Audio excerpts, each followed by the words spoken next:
How to add a product on Shopify using mobile. Hey everybody, welcome back. If you would like to add product on Shopify using mobile, you may follow up the steps. So what you may do is you may head over to any of the browser available and open it up. And once you open it up, you can basically head over and search for shopify.com and open up the page. And once you are there, you will be finding your profile. That means you have already been logged in. So what you may do in order to add a product is you can directly look out for add a product within your home screen if you're new to the profile.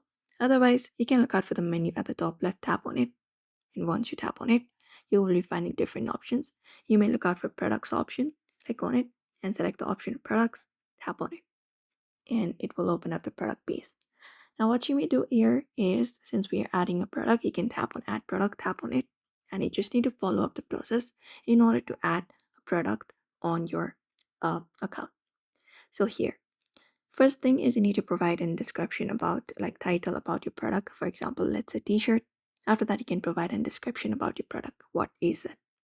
Once that is done, you can scroll down and look out for media section where you can upload images, videos, or 3D models of about your product.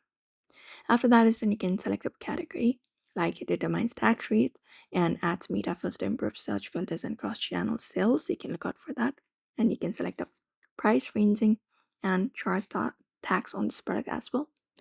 After you have look out for product, you can look out for inventory section. You can track quantity. After that is shop location and your shipping and your variants, your search engine listing, your status if you're active or not. After that, your publishing, if you're online store or offline store, you can provide it that.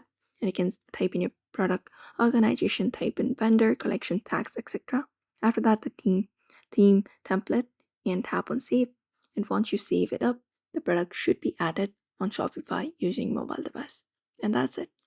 So therefore, you may also follow the same process if you would like to do the same. So I hope this video was helpful. Give it a thumbs up and subscribe for more tips and tutorials.